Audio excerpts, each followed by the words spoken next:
So I finally got around to finishing off all the weapons. I thought I'd just make a video demonstrating them rather than showing blueprints and individual videos for each weapon and all that sort of thing. So normally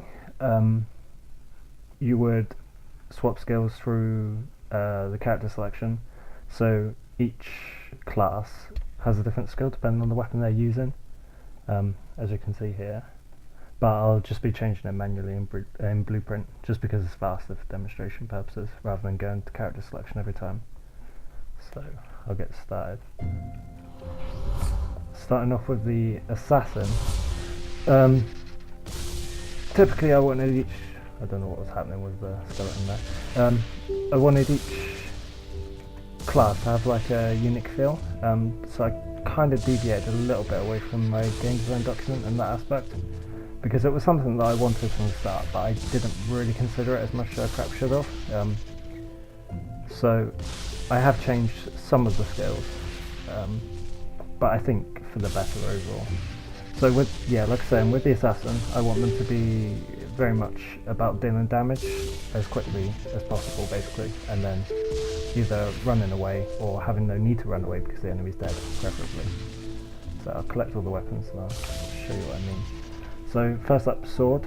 For the Assassin, it's a blink strike, so teleports the enemy, deal damage to them.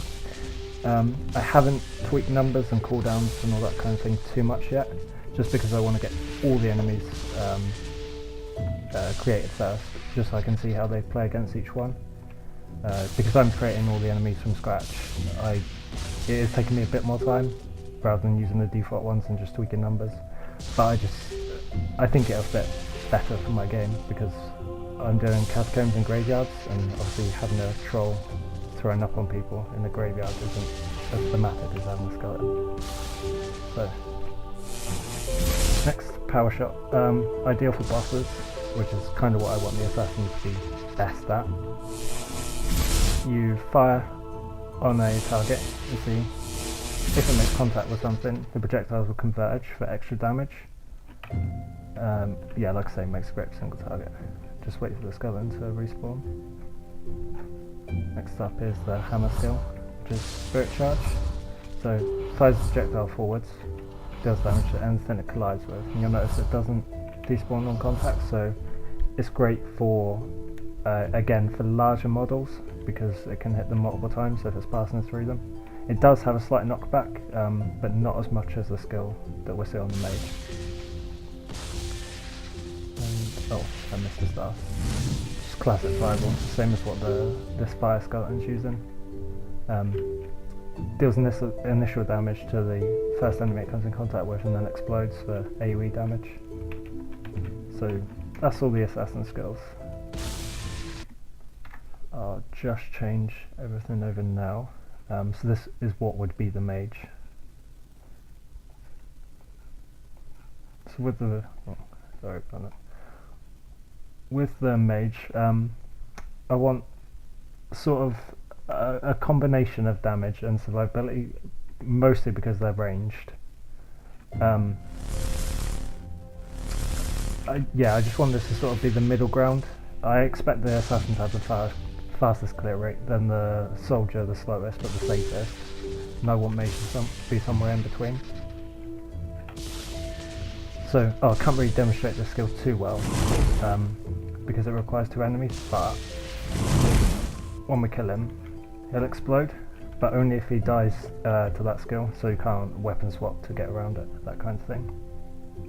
I don't know what happens, but the sword disappears with the explosion. I'll have to look into that. I didn't realise until now. This is the skill I was referring to earlier. It's Aquastorm. So the larger the model is, the more times I get hit by it. It's sort of the mage's answer to bosses that try to charge them, because it has knockback as well. They can keep them at bay somewhat. So, as you can see, I haven't tweaked the numbers on this at all. It's just one-shot him. I'd probably have it set high just for playtesting purposes, but just an AoE projectile for the gun. It has a fixed range, so you can't be going crazy and shooting it everywhere. You have to get relatively close. And the spread is quite large, as you can see, so it's quite an unreliable skill, but it has a lot of potential in large groups, if you're willing to take the risk. Hammer toss. Throw your hammer out. If it hits an enemy, it will explode. If it doesn't hit anything, it'll just fizzle out into nothing. Last bunch. Is this about? Yeah, that's about the sword. I'll have a look at that later. So just setting up for the hammer now.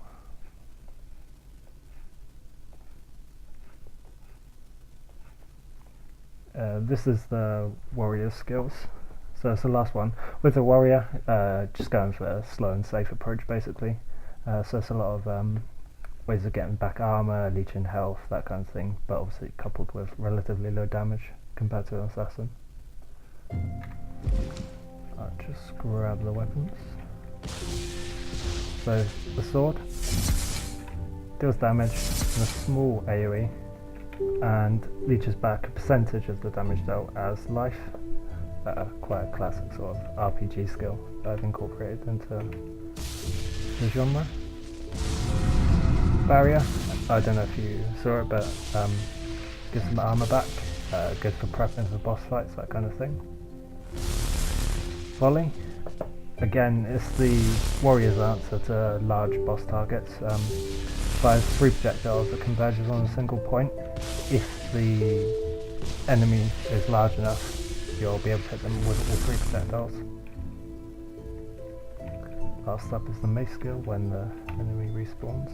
It's on 10 seconds, so it won't be long.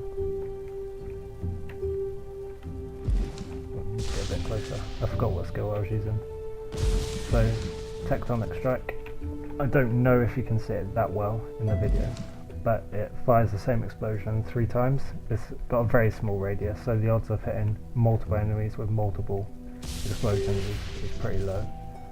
But I wanted the warrior to be more adapt to single target, so I think it fits quite nicely. I might increase the radius if they need a bit more AoE in their life, but we'll see through playtesting.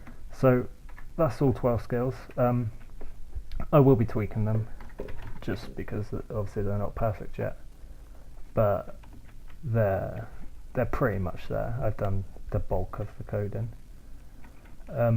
With the enemies, I've currently got 2 mage skeletons set up, 1 fire, 1 water.